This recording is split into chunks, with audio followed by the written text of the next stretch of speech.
நம்மளும் இந்த இதில் இருக்கோம். கரெக்டுங்களா? அடுத்த விஷயத்துக்குள்ளே போனோம் அப்படின்னாக்கா, ஓவர் 10 கோடி சானிட்டரி நாப்கின்ஸ் இன்னைக்கு வந்து இந்தியாவில் இதாகிட்டு இருக்கு. இன்னும் வரக்கூடிய 3 ஆண்டுகளில் இது டபுள் ஆகிறதுக்கும் வாய்ப்பு இருக்கு. நம்மளும் இந்த இதுக்குள்ள இருக்கிறதுனால இதெல்லாம் வந்து நமக்கு ஒரு இந்த விழிப்புணர்வை நம்ம எவ்வளவுக்கு எவ்வளவு நல்லா ஏற்படுத்துறோமோ, அந்த அளவுக்கு நம்மளுடைய அ அந்த வியாபார முன்னேற்றமும் இருப்பதற்கு வாய்ப்பு. ஃபைன். இப்போ இதுக்குள்ள நம்ம போகும்போது, நமக்கு இது பத்தின இன்கிரீஸ்ட் அவேர்னஸ் இதன் மூலியமாக தான் அது ஜாஸ்தியாக போகுது. அண்ட் இன்னைக்கு என்ன ப்ராப்ளம் அப்படின்னு பார்த்தோம்னா, 70% பெண்கள் இந்த ரேஷஸ் வருது. அந்த நேரத்தில அது ஏன் வருது அப்படின்னாக்கா, அந்த இடத்துல அங்க இருக்கக்கூடிய அவங்க என்ன உபயோகப்படுத்தியிருக்காங்க அந்த மெட்டீரியலினுடைய விளைவாக இதெல்லாம் நம்ம பார்க்க போறோம் இப்போ. அடுத்தது அது வரும்போது அது ஃபுல்லாவே அத உறிஞ்சக்கூடிய தன்மை அங்க இருக்கணும். அந்த உறிஞ்ச தன்மை இல்லன்னா அது என்ன ஆகும்? அது அப்படியே வெளிய இதாகும். அதன் மூலியமாக அது என்ன ஆகும்? நாற்றங்கள் வருவதற்கு வாய்ப்பு, அந்த ட்ரெஸ்ஸ வீணாக்கிடும். All those things. அண்ட் அடுத்து சரியான ஃபிட் இல்ல. இதெல்லாம் அவங்களுடைய குறைகள். அண்ட் இதனால என்ன பண்றாங்க? அ எல்லா லேடீஸுமே அவ்ளோ யூஸ் பண்ணலாமா? இந்த பிராண்டுக்கு போய்க்கலாமா? இத யூஸ் பண்ணி பார்க்கலாமா? அப்படிங்கிறதுல தான் இருக்காங்க. சரி. அவங்க என்ன எதிர்பார்க்கிறாங்க? அதுல 65% இதெல்லாம் வந்து கணக்கெடுப்புகள். ஸ்டாட்டிஸ்டிக்கல் கணக்கெடுப்புகள். என்ன எதிர்பார்க்கிறாங்க அப்படின்னாக்கா, ஃபர்ஸ்ட் அண்ட் ஃபோர்மோஸ்ட் வந்து என்னன்னா, நான் முன்னாடி சொன்ன மாரி, மற்ற நாட்கள் மாரி இந்த நாட்களும் அதே மாரி இருக்கணும். எந்த விதமான மாற்றமும் இருக்கக்கூடாது. இந்த நாள் வந்துருச்சு அப்படிங்கிறது இல்லாத மாரி அந்த ஒரு அதே கம்ஃபர்ட்டோட இருக்கணும் அப்படிங்கிறது தான் அவங்க எதிர்பார்க்க. அது இருந்ததுன்னா, அதுதான் அவங்களுடைய ஒரு மிகப்பெரிய ஒரு என்ன சொல்லுவாங்க, ஒரு பெரிய ஒரு அ ஒரு இத சாதிச்ச மாரி அவங்க நெனச்சுப்பாங்க. அடுத்த விஷயம், இந்த மாரி ரேஷஸ் அந்த அரிப்பு இந்த இதெல்லாம் வருவதை இருக்கக்கூடாது அப்படின்னு நெனைக்கிறாங்க. அண்ட் அடுத்தது வரக்கூடியத நல்ல உறிஞ்ச தன்மை. அத வந்து அப்படியே ஓல்ட் ஆயிக்கணும். உறிஞ்ச தன்மை இருக்கணும்னு பார்க்குறாங்க. அடுத்தது காற்றோட்டமும் இருக்கணும் அப்படிங்கிறது அவங்களுடைய இது. இதுல இந்த வேர்ல்ட் ஹெல்த் ஆர்கனைசேஷன் உலக சுகாதார மையம் என்ன கணக்கு எடுத்திருக்காங்க அப்படின்னாக்கா, இப்பதான் நம்ம இன்னொரு விஷயத்துக்குள்ள போறோம். 62% அ மகளிர்கள் வெஜினல் அதாவது இந்த பிரச்சனைகள்னால அவங்களுக்கு இந்த சரியான சானிட்டரி நாப்கின் யூஸ் பண்ணாதனால, அவங்களுக்கு வந்து மிகப்பெரிய நோய்களும் மத்ததும் வருகிறது வாய்ப்பு இருக்கு. இது என்னலாம் வருது அப்படிங்கிறத, இப்போ சில சில விஷயங்கள்லாம் எடுத்து வச்சிருக்கேன். அத நான் ஒவ்வொன்னா உங்களுக்கு காமிக்கிறேன். அத பாருங்க. அதுக்கப்புறம் அத கொஞ்சம் நம்ம டீப்பா விளக்குவோம். இதுவரைக்கும் ஸ்க்ரீன் கரெக்ட்டா ஷேர் ஆயிருக்கு. என்னோட ஆடியோலாம் சரியா இருந்ததா Basha sir? All perfect sir. No issue. இப்ப நான் வீடியோ போடப் போறேன். வீடியோ ஷேர் ஆகுது. அதனுடைய வாய்ஸ் வருதான்னு நீங்க எனக்கு சொல்லணும். Yeah, sure sir.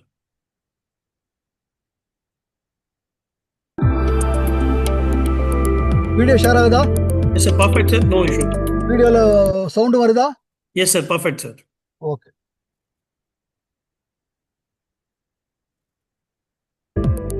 சுகாதார தாள்கள் சுற்றுச்சூழலுக்கு தீங்கு விளைவிப்பதாக விமர்சிக்கப்பட்டுள்ளன. ஆனால் ஒரு புதிய ஆய்வு அவை உடல் நலத்திற்கும் கடுமையான பாதிப்புகளை ஏற்படுத்தக்கூடும் என்று வெளிப்படுத்தியுள்ளது.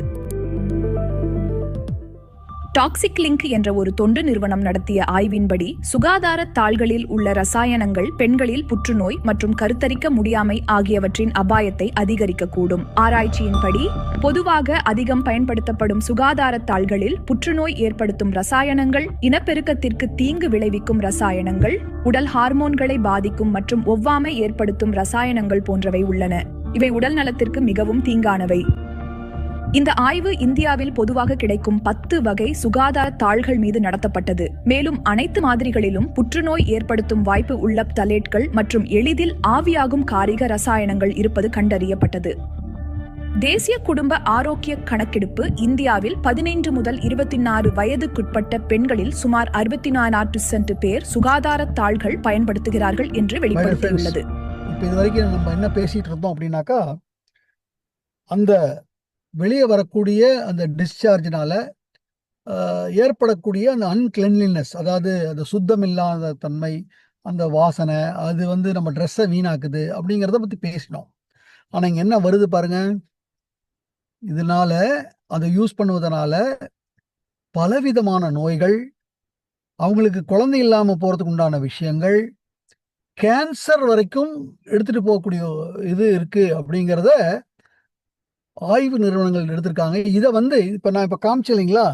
இது ஒரு ஃபாரின் ஆர்கனைசேஷன் இத போட்டிருக்காங்க. இத நான் தமிழாக்கம் பண்ணேன். இதே விஷயத்த நம்மளுடைய தமிழ்நாடுல இருக்கக்கூடிய ஒரு மீடியா, அதாவது நியூஸ் பேப்பர்லயும் இருக்காங்க, டிவிலயும் இருக்காங்க. அவங்களுடைய இதையும் காமிக்கிறேன் பாருங்க. அப்படியே டேலி ஆகும். இந்தியாவில் விற்கப்படும் பெரும்பாலான சானிட்டரி நாப்கின்களில் ஆபத்தான ரசாயனங்கள் உள்ளதாக ஓர் ஆய்வில் தெரிவிக்கப்பட்டுள்ளது. ஆராய்ச்சியாளர்கள் சந்தையில் கிடைக்கும் 10 வகையான சானிட்டரி பேட்களை சோதித்தனர். அதில் இந்தியாவில் அதிகம் விற்பனையாகும் சானிட்டரி பேட்களில் பயன்படுத்தப்படும் ரசாயனங்கள் பெண்களிடையே எண்டோமெட்ரியோசிஸ், கர்ப்பம் தொடர்பான சிக்கல்கள், கரு வளர்ச்சியில் உள்ள சிக்கல்கள், உயர் ரத்த அழுத்தம் மற்றும் பல விளைவுகளை ஏற்படுத்தக்கூடும் என தெரிவிக்கப்பட்டுள்ளது. பாத்தீங்களா ஃப்ரெண்ட்ஸ், அவங்க என்ன சொன்னாங்களோ அதே விஷயம்தான், அதே 10 பிராண்டு. இதுல யூஸ் பண்ணக்கூடிய இதுல வந்து என்ன ஆயிருக்கு, இதுல யூஸ் பண்ணக்கூடிய ரசாயன பொருட்களினுடைய விளைவாக இப்போ நம்ம இங்க எல்லாரும் சேர்ந்து ரொம்ப ரொம்ப ஊர்ந்து கவனிக்க வேண்டிய விஷயம் என்னன்னா, இதை எங்க பொருத்துறாங்க அப்படின்னு பாத்தீங்கன்னாக்கா, உங்களுக்கே தெரியும், அவங்களுடைய யோனி பகுதியில அந்த இடத்துல பொருத்துறாங்க. உங்களுக்கு ஒரு விஷயத்த நான் நினைவுபடுத்த விரும்புறேன். 2020 அப்படின்னு ஒண்ணு ஞாபகம் வரும்னு நினைக்கிறேன். அந்த 2020ல நம்ம யார பார்த்தாலும் அவங்க எப்படி இருப்பாங்க அப்படின்னாக்கா, எல்லாருமே என்ன பண்ணியிருப்பாங்க, ஒரு மாஸ்க் அணிஞ்சிட்டு இருப்பாங்க. கரெக்ட் தானா? இன்னைக்கு மாஸ்க் யாருக்கிட்டையும் இல்ல. ஆனா 2020 அந்த 21ஆம் ஆண்டுகள்ல எங்க பார்த்தாலும், எங்க போனாலும், வீட்டுக்குள்ள இருக்கும்போது கூட மாஸ்க் போட்டுட்டு இருந்தாங்க. அது எல்லாரும் ஒத்துப்பீங்க. சரி. அந்த மாஸ்க் எங்க போட்டிருந்தாங்க? நம் மூக்கு துவாரங்களையும், நம் வாய் துவாரத்தையும் அடைக்கப்பட்ட அதுதான் மாஸ்க். ஏன்? பிகாஸ் மூக்குல துவாரம் இருக்கு, வாயில துவாரம் இருக்கு. அதன் வழியாக பாக்டீரியா உள்ள போகும். அது உள்ள போகும்போது ஏற்படக்கூடிய நோய்ங்க தொண்டையில ஏற்படக்கூடிய ஒரு வைரஸ் இல்லைங்களா? ஃபைன். இப்போ இவங்க எங்க இத பொருட்படுறாங்களோ அங்கேயும் ஒரு துவாரம் இருக்கா இல்லையா? இன்னும் சொல்ல போனா, நம்ம மூக்கு வாயிலிருந்து தொண்டைக்கு போகக்கூடிய அந்த டிஸ்டன்ஸ், அந்த தூரத்தை விட மிக மிக அருகாமையில அவங்களுடைய அந்த ஓவரி அதெல்லாம் இருக்கு. இப்ப அங்க ஏற்படக்கூடிய விஷயத்தினால அந்த துவாரத்தின் வழியாக உள்ள போய் தேவையில்லாத விஷயங்களை ஏற்படுத்துவதற்கு வாய்ப்பு இருக்கா, வாய்ப்பு இல்லையா? இப்ப நீங்களே யோசிங்க. நான் சொன்ன மாதிரி அந்த இடத்துல வரக்கூடிய வெளிப்பாட யாராலையும் கண்ட்ரோல் பண்ண முடியாது. அவங்க இன்னைக்கு 100க்கு 70-80% பெண்கள் வேலைக்கும் மற்ற விஷயத்துக்கும் போயிட்டு இருக்காங்க. அப்படி இருக்கும்போது அவங்கனால என்ன பண்ண முடியும்னு யோசிச்சு பாருங்க. அடுத்த விஷயம் ஃப்ரெண்ட்ஸ், நீங்க எல்லோருமே ரொம்ப ரொம்ப கவனமா இருக்க வேண்டியது, ஒரு ரொம்ப நாட்களுக்கு முன்னாடி நம்ம பெண்கள்லாம் அந்த மெச்சூரிட்டி, அந்த மூப்பு அடையும் தன்மை அப்படின்னு பார்த்தீங்கன்னாக்கா, ஒரு 14 வயசு, 15 வயசு அப்படிதான் இருக்கும். ஆனா இன்னைக்கு பார்த்தோம் அப்படின்னா, அந்த 14 வயசு அப்படின்னாக்கா, ஒரு 8வது, 9வது அந்த மாரி கிளாஸ்கள்ல இருக்கும்போது தான் அவங்களுக்கு அந்த கரெக்ட்டா அந்த நேரம் இதாகும். ஆனா இன்னைக்கு நான் கேள்விப்படுறேன், 3வது, 4வது ஏன் 100% 5வது படிக்கும்போது, 6வது படிக்கும்போது வந்துருது. கொஞ்சம் ஒரே ஒரு நிமிஷம் யோசிங்க ஃப்ரெண்ட்ஸ். அந்த வயதுல அந்த குழந்தைகளுக்கு இத பத்தின என்ன இது இருக்கும் யோசிச்சு பாருங்க. அப்போ அவங்க ஸ்கூலுக்கு போறாங்க. ஸ்கூல்ல இருக்கக்கூடிய டாய்லெட்ஸ் எல்லாம் கொஞ்சம் யோசிச்சு பாருங்க. அப்ப இதன் மேல நம்ம எவ்வளவு கவனம் எடுக்கணும் அப்படிங்கிறத கொஞ்சம் யோசிச்சு பாருங்க. அந்த இடத்துல விலைய பத்தி நம்ம கவலைப்படலாமா? அடுத்து இங்க ஒரு விஷயத்த நானு பதிவு பண்ண ஆசைப்படுறேன். விலைய பத்தி வெஸ்டீஜ்ல இருக்கிறவங்க கவலைப்பட வேண்டிய அவசியம் இல்லையே ஃப்ரெண்ட்ஸ். ஏன்னா இது வெறும் வாங்குவதும் இல்லையே. இதன் மூலியமாக ஒரு வாய்ப்பு இருக்கே. இதை இப்ப நம்ம பேசக்கூடிய இந்த விஷயத்த நமக்கு தெரிந்த பெண்களுக்கு நம்ம குடும்பத்துக்கு சொல்லும்போது, ஒரு 10 குடும்பத்துக்கு சொல்றோம்னா 10 குடும்பம் வாங்குறாங்க, வாங்கல. 2 குடும்பங்க இருக்கா இல்லையா? அப்ப அதன் மூலியமாகவே உங்க வருமானமும் அதிகரிக்க போகுது. அப்ப ஏன் அந்த விலைய பத்தியோ, மத்தத பத்தியோ நம்ம க உ ஆ ஆரோக்கியத்த பத்தின கவனத்த விட்டுப்புட்டு, எதற்காக அந்த விலை மேல நமக்கு அந்த கவனம் போகணும்? ஒரு நிமிஷம் யோசிங்க ஃபிரெண்ட்ஸ். அடுத்த விஷயம் நான் காமிக்கிறேன் பாருங்க. இந்த சானிட்டரி நாப்கின்னால 7 விதமான டேஞ்சரஸ் பயங்கரமான விஷயங்கள் என்னென்ன பாருங்க. அதுல டிஸ்அட்வான்டேஜஸும் இருக்கு. என்னென்ன டிஸ்அட்வான்டேஜஸ்லாம் இருக்கு அப்படிங்கறதையும் பார்க்கலாம். நம்பர் 1, எல்லா வகையான சானிட்டரி நாப்கின்களையுமே காட்டன்ல தான் தயாரிக்கிறாங்களான்னு கேட்டா அது கிடையாது. பெரும்பான்மையான சானிட்டரி நாப்கின்களானது சிந்தட்டிக் மெட்டீரியல், ஹார்ம்ஃபுல்லான கெமிக்கல்ஸ் யூஸ் பண்ணி தான் தயாரிக்கப்படுது. நம்பர் 2, சானிட்டரி நாப்கின்ஸ் ஆனது பாக்குறதற்கு நல்ல ஒயிட்டாவும் ஃப்ரெஷ்ஷாவும் தெரியணும் அப்படின்றதற்காக அதுல குளோரின் ப்ளீச்ச கலக்குறாங்க. இது உடல்ல அப்நார்மலான செல்ஸ வளர செய்யும். இதனால இம்யூனிட்டி பவர் ஆனது குறையும். மேலும் இது உடல்ல ஹார்மோனல் இம்பேலன்சஸையும் ஏற்படுத்தும். நம்பர் 3, சானிட்டரி நாப்கின்களானது அதிகமா அப்சர்வ் பண்ணக்கூடிய தன்மையோடு இருக்கணும்ன்றதுக்காக இதுல டயாக்சினை ஆட் பண்றாங்க. இது பெண்களுடைய ரீப்ரொடக்டிவ் ஆர்கன், அதாவது பெண் உறுப்புல அப்நார்மலான டிஷ்யூவை வளர செய்யும். இதனால கேன்சர் ஏற்படும். நம்பர் 4, டயாக்சினை போலவே சானிட்டரி நாப்கின்ஸ்ல சேர்க்கக்கூடிய செல்லுலோஸ் ஆனது கருப்பை வாய் புற்றுநோயை ஏற்படுத்தும். நம்பர் 5, சானிட்டரி நாப்கின்களானது நல்ல ஃப்ரேக்ரன்ஸா இருக்கணும் அப்படிங்கிறதுக்காக அதுல சேர்க்கக்கூடிய ஓடர் நியூட்ரலைசர், டியோட்ரண்ட், ஃப்ரேக்ரன்ஸ் போன்றவையானது மலட்டுத்தன்மை, குறைபாடோடு குழந்தை பிறக்கிறது, இந்த மாதிரி போன்ற பிரச்சனைகளை ஏற்படுத்தும். நம்பர் 6, சானிட்டரி நாப்கின்ல இருக்கக்கூடிய சிந்தட்டிக் மெட்டீரியல் ஆனது ஈரத்தன்மையை பிளாக் செய்யறதற்காக யூஸ் ஆகுது. ஆனா இது வஜைனல் ஏரியால ஈஸ்ட் மற்றும் பாக்டீரியல் இன்ஃபெக்ஷனை ஏற்படுத்தும். இதனால ஸ்கின் இரிட்டேஷன், ரேஷஸ் போன்றவையும் ஏற்படும். நம்பர் 7, இதுல சேர்க்கக்கூடிய பிபிஏ மற்றும் பிபிஎஸ் போன்ற கெமிக்கல்ஸ் ஆனது கருவளர்ச்சி தடையை ஏற்படுத்தும். அதிக நேரம் சானிட்டரி பேட்ஸை யூஸ் பண்ணும் பொழுது அது டாக்ஸிக் ஷாக் சிண்ட்ரோம்னு சொல்லக்கூடிய பாக்டீரியல் இன்ஃபெக்ஷனை ஏற்படுத்தும். இது உயிருக்கே ரொம்ப ஆபத்தான இன்ஃபெக்ஷன். துணிய யூஸ் பண்ணிட்டு இருந்தாங்க. அப்புறம் பெண்கள் வேலைக்கும் மற்றதுக்கும் போகும்போது அவங்களுக்கு ஒரு கன்வீனியண்ட்டாக இருக்கணுங்கிறதுக்காக ஒரு வியாபாரம் இது நடந்தது. அதில் தான் அந்த நாப்கின்ஸ் வந்தது. அதில் குறைச்ச விலைக்கு எதையோ ஒன்று பண்ணி கொடுக்கணுங்கிறதுல, அதே சமயத்தில் இந்த மாதிரி வாசனை நல்லா அழகாக இருக்கணும், இதில் வச்சு தேவையில்லாத கெமிக்கல்ஸும் மற்ற விஷயங்களுடைய விளைவாக நீங்கள் அப்படியே யோசிச்சு பாருங்க. பிசிஓடி ப்ராப்ளம் சொல்கிறாங்க, ஃபெர்டிலிட்டி. இன்னைக்கு எவ்வளவு ஹாஸ்பிட்டல் வெளியே பார்க்குறீங்களோ அவ்வளவு ஃபெர்டிலிட்டி சென்டர் அங்கே இருக்கு. அந்த ஃபெர்டிலிட்டி சென்டர்ல எவ்வளவு காசு? அப்ப இதன் மேல நம்ம கவனம் எடுக்கணுமா வேண்டாமா பாருங்க ஃப்ரெண்ட்ஸ். இது மாத்திரம் இல்ல, ஒரு டாக்டர் இத பத்தி என்ன சொல்றாங்க? மார்க்கெட்ல நிறைய இருக்கு. அந்த பேட்ஸ்ல என்னன்னா கெமிக்கல்ஸ் யூஸ் பண்ணி அதை ப்ரொடியூஸ் பண்றாங்க.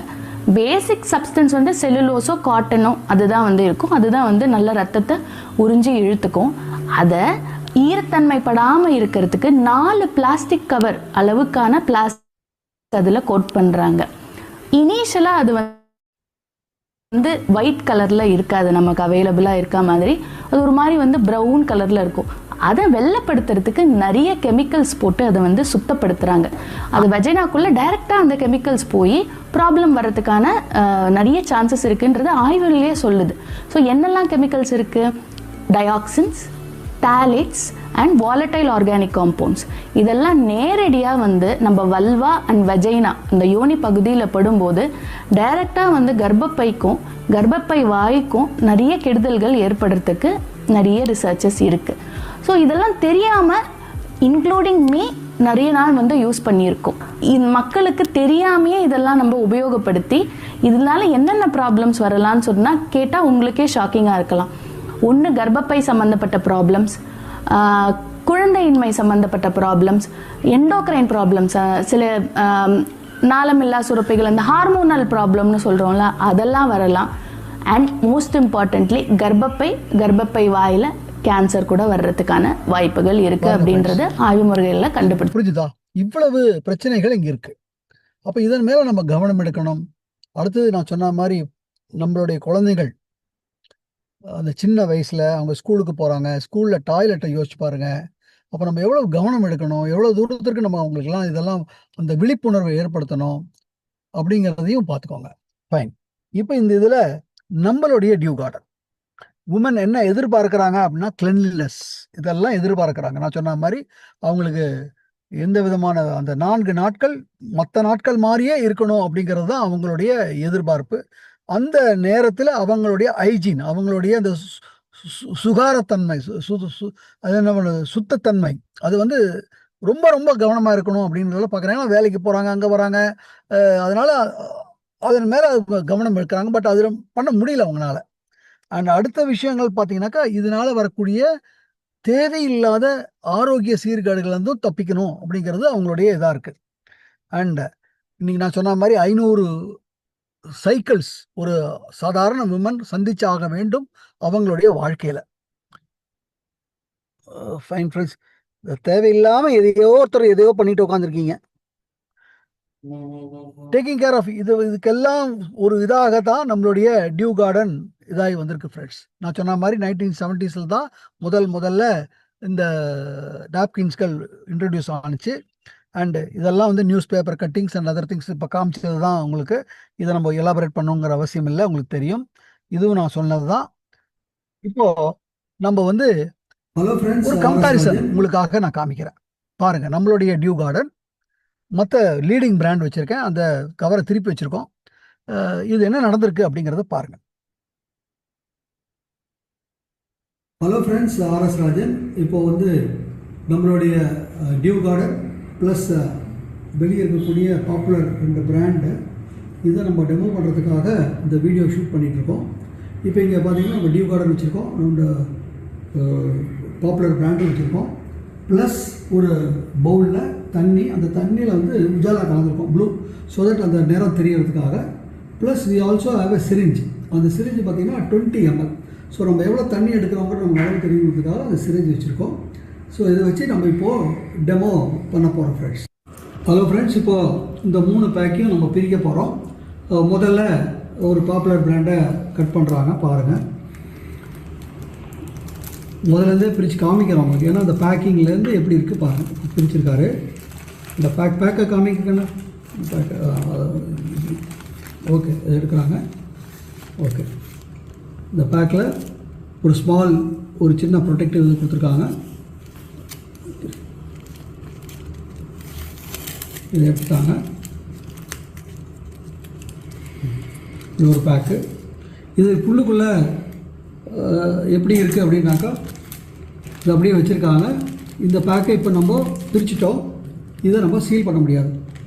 இப்போ நம்ம என்ன ஆகும், இந்த பேக்கில் நம்ம வைப்போம். பேக்கில் என்னெல்லாம் இருக்குது கொஞ்சம் யோசிச்சு பாருங்கள். என்னென்ன விஷயம் வச்சுருப்போம் பாருங்கள், எதெல்லாம் போய் படுன்னு பாருங்கள். கடப்புறம் அதை எடுத்து நம்ம எங்கே அதை பொருத்த போகிறோம், அது எந்த மாதிரி ஒரு சென்சிட்டிவான ஒரு இடம். ஃபைன். இப்போ அடுத்த பிராண்டு பிரிக்கிறாரு, அதையும் பாருங்கள்.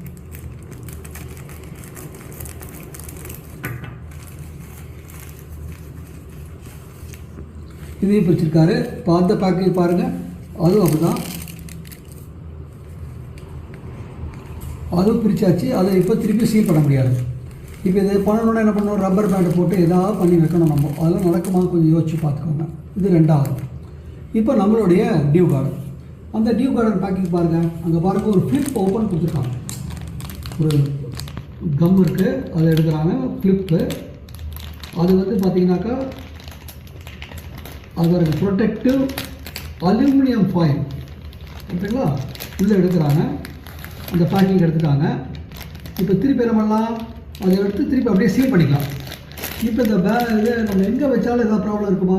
அடுத்து அந்த பேடுக்கு ஒரு ஃபுல் ப்ரொடெக்டிவ் கோட்டிங் கொடுத்து ஒரு கவர் கொடுத்துருக்காங்க பாருங்கள்.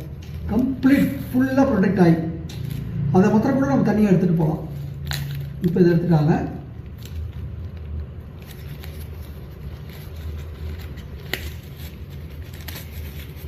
எந்த இடத்துல டிஸ்மேண்டில் ஆகக்கூடாதுங்கிறது ஒரு லைட்டு ஒட்டி வச்சுருக்காங்க. இப்போ இதை வந்து நம்ம வந்து வைக்கிறோம்.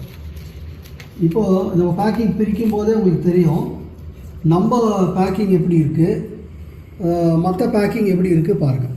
இந்த பேக்கிங்லேயே எவ்வளோ வித்தியாசம் இருக்குது பாருங்கள். ஃப்ரெண்ட்ஸ் இப்போ எல்லாம் செட் பண்ணிட்டோம். இப்போ ஒவ்வொரு பேட்லேயுமே நம்ம எவ்வளவு தண்ணி அதனால் இது பண்ண முடியும், உறிஞ்ச முடியும் அப்படிங்கிறத நம்ம பார்க்க போகிறோம். நான் சொன்ன மாதிரி அங்கே சிரிஞ்ச் இருக்குது. அந்த சிரிஞ்ச் வந்து ஒரு தடவை எடுத்தோம்னா இட் இஸ் 20 ml. நார்மல் கேர்ள்ஸுக்கு பார்த்தீங்கன்னாக்கா ஒரு ஹெல்த்தி அப்படின்னா 40 ml. ஸோ 20 ml முதல் தடவை 20 ml விடுறாங்க. பார்த்துக்கோங்க, இது விடுறாங்க.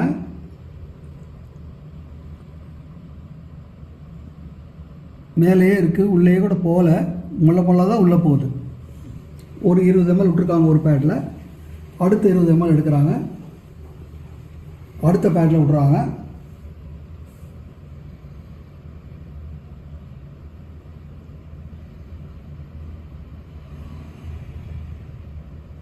அங்கேயும் பாருங்கள், டக்குன்னு உள்ளே போகல. அடுத்து நம்ம இன்னொரு 20 ml எடுக்கிறாங்க. இதை நம்மளுடைய டியூ கார்டனில் விட போகிறாங்க. அங்கே பாருங்கள், விட அது எப்படி அப்சர்வ் ஆகுது பாருங்கள், எப்படி அப்சர்வ் ஆகுது பாருங்கள். இங்கே எப்படி அப்சர்வ் ஆச்சுன்னு பாருங்கள். ஃபஸ்ட் பாயிண்ட் வெறும் 20 ml ஆச்சுங்களா. இப்போ அடுத்த இன்னொரு தடவை எடுக்கிறாங்க. இப்போ தான் ரெகுலர் ஃப்ளோ, அதாவது 40 ஃப்ளோவுக்கு சரியாகும். இப்போ இந்த முதல் இதில் இன்னொரு 20 ml விடுறாங்க. இங்கே பாருங்கள், அது உள்ளே போகிறதுக்கே, அது அப்சர்வ் ஆகிறதுக்கே it takes lot of time. அதே மாதிரி அடுத்ததுலேயும் அதே இன்னொரு 20 ml கொடுக்குறாங்க. திருப்பி பாருங்கள், அது அப்படியே அங்கே ஓவர்ஃப்ளோ ஆகுது, உள்ளே அப்சர்வ் ஆக மாட்டேங்குது. Takes lot of time. இப்போ அனதர் 20 ml எடுக்கிறாங்க.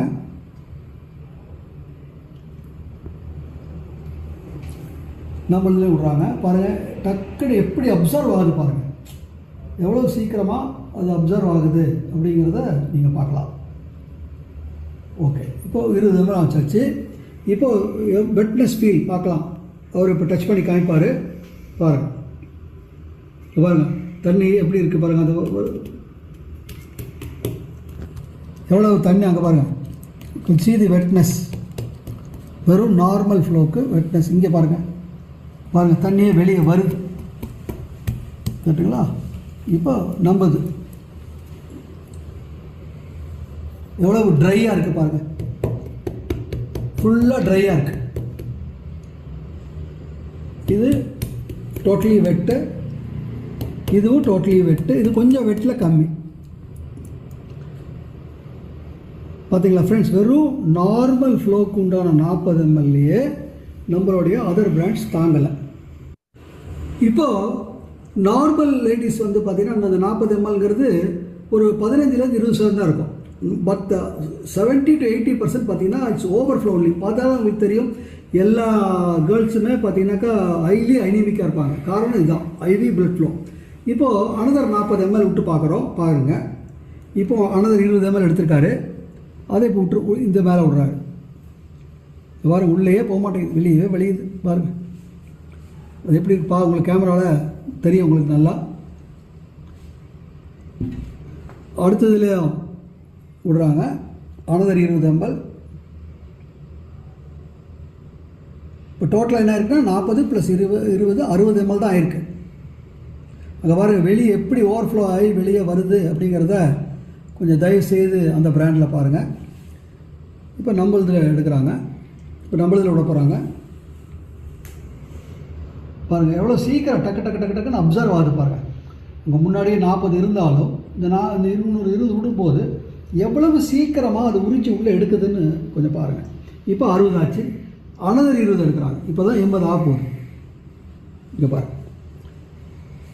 இங்கே பாருங்கள் தண்ணியே உள்ளவே போக மாட்டேங்குது, அப்சர்வ்க்கே முடியல. அதனால் ஏற்கனவே நீங்கள் இங்கே பார்த்துட்டீங்க ஓவர்ஃப்ளோ ஆகிருக்கு. இப்போ இன்னொரு 20 ml விட போகிறோம்.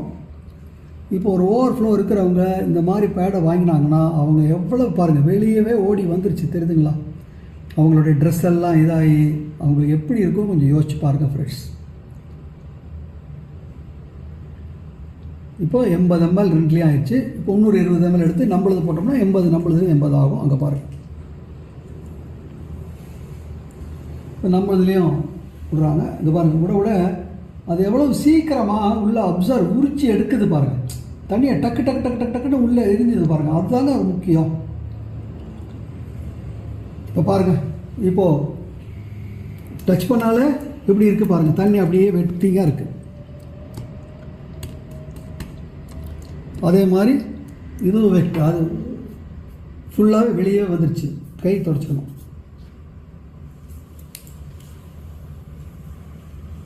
அங்கே பாருங்கள் எவ்வளோ ட்ரையாக இருக்குது. எப்படி ட்ரையாக இருக்குது பாருங்கள், எவ்வளவு ட்ரையாக இருக்குது பாருங்கள். எந்த விதமான ஒரு வெட்னஸும் இல்லாமல் எல்லா தண்ணியும் உள்ளே போயிருக்கு. நம்மளோட bad friends, it is not 80 ml, it can take 200 ml friends. So எப்பேற்பட்ட ஒரு விஷயம்னு பார்த்துருப்பீங்கன்னு நினைக்கிறேன். எல்லாத்துலேயுமே 80 ml விட்டுருக்கோம். எவ்வளோ தூரத்துக்கு அந்த தண்ணியை உறிஞ்சிருக்குன்னு பாருங்கள். அந்த பிளேட்டே எடுத்து கமுத்து காமிக்கிறாங்க. பாருங்கள் எவ்வளோ தண்ணி எவ்வளோ வருது பாருங்கள், எவ்வளோ பிளட் பாருங்கள். இப்போ இது மாதிரி தானே ஃப்ரெண்ட்ஸ் அவங்களோட இதுலேயும் இருக்கும். இது பாருங்கள், இங்கே பாருங்கள், இது பாருங்கள், மோரர்லெஸ் பாதிக்கு பாதி. இப்போ இந்த பிராண்டெல்லாம் நம்பி நம்ம வெறும் விலை கம்மிங்கிற ஒரே காரணத்திற்காக இதே நம்மளில் பாருங்கள், ஏதாவது ஒரு சொட்டு தண்ணி வருதா பாருங்கள். ஏதாவது ஒரு சொட்டு தட்டி கூட பார்த்தா கூட ஒன்றும் வராது. ஒரு சொட்டு தண்ணி வருதா பாருங்கள். இதுதானே ஃப்ரெண்ட்ஸ் இந்த பேடினுடைய ஃபஸ்ட்டு. நல்லா புரிஞ்சுருக்கோங்க. இப்போ நான் உங்களுக்கு டெமோ பண்ணி காமிச்சது என்னென்னா, இந்த சானிட்டரி பேடினுடைய ஒரு பேசிக் ஃபங்க்ஷன். அதாவது வரக்கூடிய அந்த லிக்விடை தன்பால் பிடிச்சி வச்சுக்கிறது. அந்த பேசிக் ஃபங்க்ஷன்லேயே வெளியே இருக்கக்கூடிய பிராண்ட்ஸ் மிசரபிளி ஃப்ளைட், பரிதாபமாக தோற்றுருக்கு. ஆனால் நம்ம பிராண்ட் எப்படி இருக்குது பாருங்கள் ஃப்ரெண்ட்ஸ். இப்போது எல்லாத்துலேயுமே 80 விட்டுட்டோம். பார்த்தீங்க எப்படி அதனுடைய லட்சணம், அந்த பேசிக் இதுவேன்னு. இப்போ ஒவ்வொன்றையும் கட் பண்ணி உள்ளுக்குள்ளே என்ன நடந்திருக்கு அப்படிங்கிறதையும் நம்ம இப்போ பார்க்க போகிறோம். இப்போ ஒவ்வொரு இதாக கட் பண்ண போகிறாரு பாருங்கள். இந்த முதல் இதை அவர் கட் பண்ணுறாரு. ஃபுல்லாக கட் பண்ணியிருக்காரு. அந்த மேல் லேயரு எடுத்து, அந்த மேல் லேயர் வந்து பிளாஸ்டிக்கு, அதனால தான் அது உறிஞ்ச முடியல. அடுத்தது அந்த பிளாஸ்டிக் மூலிமா எவ்வளோ டிசீஸ் வேறு. உள்ளுக்குள்ளே என்ன இருக்குது அப்படின்னா ஜஸ்ட் அ காட்டன்னா ஏதோ காட்டன் நினைக்காதீங்க. அதுக்கு பேர் என்னென்னா ரீசைக்கிளபிள் காட்டன். அது என்னடா அப்படின்னு கேட்குறீங்களா? ஒன்றும் இல்லை. காட்டன் எதுக்கு யூஸ் பண்ணுவாங்க? அடிபட்டதுன்னா அந்த ஊண்டை, அந்த காயத்தை மறைக்கிறதுக்கு யூஸ் பண்ணுவாங்க இல்லையா? அது பண்ணதுக்கப்புறம் தூக்கி போடுறாங்க பாருங்கள், அதை ரீசைக்கிள் பண்ணது அந்த காட்டன். அப்போ அந்த காட்டன் அங்கே வச்சு அது எங்கே போட்டு வைக்கிறோன்னு நீங்களே பாருங்களேன். கொஞ்சம் அடுத்த இதுக்கு இப்போ அடுத்த இதில் எடுக்கிறாங்க பாருங்கள். அதையும் கட் பண்ணுறாங்க.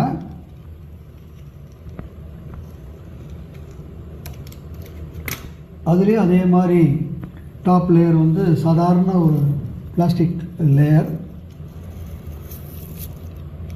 அதுக்குள்ளேயும் பார்த்தீங்கன்னா ஜஸ்ட்டு காட்டன், அதே ரீசைக்கிளபிள். அதுவும் அந்த இதுலேயாவது கொஞ்சம் காட்டன் கொஞ்சம் அதாவது கொஞ்சம் கெட்டி இருந்தது. இது ரொம்ப லேஸு, அவ்வளோதான். அதனால் தாங்கவே முடியல. இது ஒரு ரீசைக்கிளபிள் காட்டன். இவ்வளோ தான் அவங்களுடைய பேட். அதனால தான் 25 ரூபாய்க்கு இவ்வளோ கொடுக்குறாங்க. இது புரிஞ்சிருப்பீங்கன்னு நினைக்கிறேன். இப்போ நம்மளது கட் பண்ணுறாங்க. நம்மளது வந்து 8 லேயர்.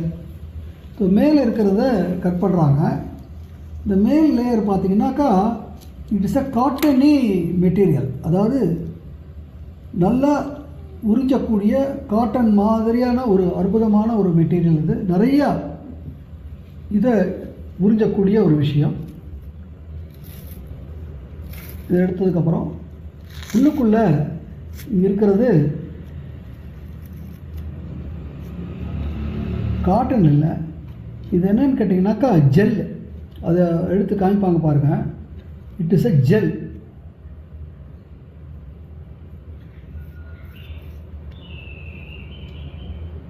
ஒரு நம்மளுடைய அக்வா ஜெல் யூஸ் பார்த்தாலே தெரியும் உங்களுக்கு. இது காட்டனில் ஒரு உறிஞ்சக்கூடிய ஒரு ஜெல் ஃபார்ம். இது வந்து பயோடிகிரேடபிள் ஃபார்ம். இதை பற்றி நான் உங்களுக்கு விளக்குறேன் அப்புறமா. இதை தான் அங்கே வச்சுருக்காங்க. அதுக்கப்புறம் அந்த நடுவில் இந்த இடத்துல அந்த ஆனயான் கிராஃபைன் அந்த இதுவும் அங்கே இருக்காங்க. இது நமக்கு எக்ஸ்ட்ரா ப்ரொடெக்ஷன். நம்மளுடைய உறுப்புகளுக்கு நல்லா ரெஜெனரேஷன் கொடுக்கக்கூடியது, எல்லா விஷயமும் இங்கே ஒரு லேயர் வச்சுருக்காங்க. இவ்வளோ விஷயங்கள் நம்மளுடைய டியூ கார்டனில் இருக்குது ஃப்ரெண்ட்ஸ். பார்த்தீங்களா ஃப்ரெண்ட்ஸ், ஜஸ்ட் இமேஜின், இப்போ நம்ம பண்ண காமிச்சது வந்து என்னென்னு பார்த்தீங்கன்னா, இந்த பேசிக் இதுலேயே இப்போ இங்கே இருக்கிற ஜெல் அப்படிங்கிறது என்னன்னு கேட்டிங்கனாக்கா, தண்ணியை நல்லா உறிஞ்சி தன்பால் வச்சுக்கக்கூடியது. விவசாயத்தில் ஈடுபட்டவங்களுக்கு தெரியும், நம்ம இதில் நம்ம ப்ராடக்ட்டில் அக்வா ஜெல்னு ஒன்று இருக்குது. அந்த அக்வா ஜெல்லுடைய ப்ராடக்டோட இது என்னென்னா, எவ்வளவுதான் மழை பெஞ்சாலும் தண்ணியை தன்பால் பிடிச்சி வச்சுக்கக்கூடியது. அதே மோரர்லெஸ் ஃபார்முலா தான் இதுவும். அண்ட் அதுவும் பயோடிகிரேடபிள் தான், இதுவும் பயோடிகிரேடபிள் தான். அதுவும் தாவரத்துலேருந்து எடுக்கப்பட்டது தான், இதுவும் தாவரத்துலேருந்து எடுக்கப்பட்டது தான். அடுத்த விஷயம் ஃப்ரெண்ட்ஸ், நம்ம இதை எங்கே வச்சு ப்ரொடக்ட் பண்ணுறோம்னா, முக்கியமான உறுப்பு, அந்த முக்கியமான உறுப்புக்கு பக்கத்தில் கர்ப்பப்பை எல்லாம் இருக்குது. அப்போது அது எவ்வளோ தூரத்துக்கு நம்ம ப்ரொடக்ட் பண்ணோம், புரியுதுங்களா? இப்போ அந்த பிராண்ட்லலாம் அந்த முதல் தன்மை, அந்த தண்ணி வரக்கூடிய அந்த ஃப்ளோவே அதனால் எடுத்துக்க முடியல. இப்போ நம்ம இதில் என்ன இருக்குது அப்படிங்கிறத இப்போ நான் காமிக்கிறேன் உங்களுக்கு. நம்மளுடைய இன்ட்ரடியூசிங் நம்மளுடைய சானிட்டரி நாப்கினில் first and foremost graphene chip FIR technology வச்சுருக்காங்க. இது என்னடா அது கிராஃபைன் சிப்பு எஃப்ஐஆர் டெக்னாலஜி அப்படின்னாக்கா, எஃப்ஐஆர் அப்படின்னா ஃபார் இன்ஃப்ரா ரெட் ரேஸ், அதாவது சூரிய ஒளிகள்லேருந்து பலவிதமான ரேஸ் வருது, புரியுதுங்களா? அதில் அல்ட்ரா வயலட் ரேஸ் இருக்குது. அதே மாதிரி இன்னும் கொஞ்சம் கம்மியாக இருக்கக்கூடிய அல்ட்ரா வயலட் ரேஸுங்கிறது நமக்கு ஹார்ம்ஃபுல். அதே நம்ம உடம்புக்கு உற்சாகம் கொடுக்கக்கூடியதும், நமக்கு உத்வேகம் கொடுக்கக்கூடிய விஷயங்களும், உயிர் கொடுக்கக்கூடிய விஷயமும் எஃப்ஐஆர் டெக்னாலஜிங்கிறது இருக்குது. அந்த எஃப்ஐஆர் டெக்னாலஜி இதில் பயன்படுத்தியிருக்காங்க. இந்த எஃப்ஐஆர் டெக்னாலஜி சன்லேருந்து வரக்கூடிய அதே விஷயத்த பல கிளேன்னு சொல்லுவாங்க, களிமண், அதெல்லாம் நல்லா என்ன சொல்கிறது, ஃபர்னஸ் அது மாதிரி இதில் ஹீட் பண்ணும்போது அந்த கிராஃபைன்லேருந்து வரக்கூடிய அந்த இது வந்து எஃப்ஐஆர் இதில் இருக்கும். அப்போ அந்த சூரிய ஒளியிலேருந்து வரக்கூடிய எஃப்ஐஆரோடைய தன்மைக்கு அது இருக்கும். அதை தான் இதில் வச்சுருக்காங்க. கிராஃபைன் மாத்திரம் இல்லை, அதோடு சேர்த்து அணையானும் இருக்குது. கரெக்டுங்களா? முதல்ல இந்த கிராஃபைன் என்ன அப்படிங்கிறத இப்போ நான் உங்களுக்கு காமிக்கிறேன். நம் வாழ்க்கையை கற்பனை செய்ய முடியாதவை எவை? முதலில் நம் மனதில் வருவது காற்று, தண்ணீர் அல்லது உணவு. ஆனால் அதுவே போதுமா? சூரிய ஒளியும் பூமியில் உயிர் இருக்க முடியாத ஒரு முக்கிய காரணியாகும். ஏனென்று புரிந்து கொள்வோம். சூரியனின் வரம்பில் பல வகை கதிர்கள் உள்ளன. அதில் கண்களுக்கு தெரியும் கதிர்கள் என்பது வானவில் காணும் 7 நிறங்கள். இந்த கண்களுக்கு தெரியும் கதிர்களின் இரு பக்கங்களிலும் கண்களுக்கு தெரியாத கதிர்கள் உள்ளன. ஊதா நிறத்திற்கு அப்பால் அல்ட்ரா வயலட், எக்ஸ் கதிர்கள், காமா கதிர்கள், காஸ்மிக் கதிர்கள் உள்ளன. சிவப்பு நிறத்திற்கு அப்பால் இன்ஃப்ராரெட், மைக்ரோவேவ், நீண்ட அலைகள் மற்றும் பல உள்ளன. இன்ஃப்ராரெட் கதிர்கள் அருகிலுள்ள, நடுவிலுள்ள மற்றும் தொலை இன்ஃப்ராரெட் கதிர்கள் என பிரிக்கப்படுகின்றன. தொலை இன்ஃப்ராரெட் கதிர்களில் 4 முதல் 16 மைக்ரான் வரை உள்ள நானோ வரம்பு மனித உடலுக்கு மிகவும் அவசியமானது. மனித உடலும் தொலை இன்ஃப்ராரெட் கதிர்களை உருவாக்குகிறது. இதனால் தான் மனித உடலில் வெப்பம் உள்ளது. சூரிய உதயத்தின் போது சுமார் 1 மணி நேரம் மற்றும் சூரிய அஸ்தமனத்தின் போது 30 முதல் 45 நிமிடங்கள் வரை நாம் இந்த கதிர்களை சூரியனிலிருந்து பெறுகிறோம். இதை நீங்கள் இயற்கையில் காணக்கூடிய ஒரு எடுத்துக்காட்டு என்னவென்றால், ஒரு ஆமை கடற்கரையில் முட்டையிடுகிறது. அந்த முட்டைகள் தொலை இன்ஃப்ராரெட் கதிர்களின் தாக்கத்தில் வெடிக்கின்றன. அதேபோல் முன்பே பிறந்த ஒரு குழந்தையை இன்குபேட்டரில் வைக்கிறார்கள். அங்கு அந்த குழந்தை தொலை இன்ஃப்ராரெட் கதிர்களுக்கு உட்படுத்தப்படுவதால் வளர்ச்சியடையாத உறுப்புகள் வளர்ச்சி பெறுகின்றன. இதனால் இந்த கதிர்கள் வாழ்க்கையின் ஒளி என்றும் அழைக்கப்படுகின்றன. நாசாவில் ஒரு ஆய்வு நடைபெற்றது. அதில் விண்வெளிக்கு சென்ற விண்வெளி வீரர்கள் திரும்பி வந்த போது அவர்கள் உடல் நலக்குறைவாக இருந்தார்கள் அல்லது அவர்களின் மாற்றுச் செயல் பாதிக்கப்பட்டது. ஆனால் ஏன் இப்படி சம்பவித்தது? விண்வெளி வீரர்களுக்கு சிறந்த ஊட்டச்சத்து மற்றும் தொடர்ச்சியான ஆக்சிஜன் வழங்கப்பட்டது. அவர்களின் அட்டவணையும் அறிவியல் ரீதியாக வடிவமைக்கப்பட்டது. நாசா கண்டுபிடித்தது என்னவென்றால், விண்வெளி வீரர்களுக்கு சூரிய ஒளி குறைவாக இருந்தது. ஆகவே ஒரு தீர்வை கண்டுபிடிக்க பல வகையான மண்ணுகள் 300 முதல் 400 டிகிரி வெப்பத்தில் சூடாக்கப்பட்ட போது அவை தூர இடைவரிசை விரிகதிர்களை ஃபார் இன்ஃப்ராரெட் ரேஸ் வெளியிடும் என்பதை அவர்கள் கண்டுபிடித்தனர். பல ஆண்டுகளாக நடந்த ஆய்வுகளுக்கு பிறகு 26 விதமான செராமிக் மற்றும் கனிம ஆக்சைடுகளை ஒன்றாக கலந்து 1600 டிகிரி வெப்பத்தில் சூடாக்கும் போது உடல் வெப்பநிலையில் தூர இடைவரிசை விரிகதிர்களை வெளியிடக்கூடிய ஒரு பொருள் உருவாகும் என்பதை அவர்கள் கண்டறிந்தனர். இந்த பொருள் பயோசெராமிக் பொருள் என்று அழைக்கப்பட்டது.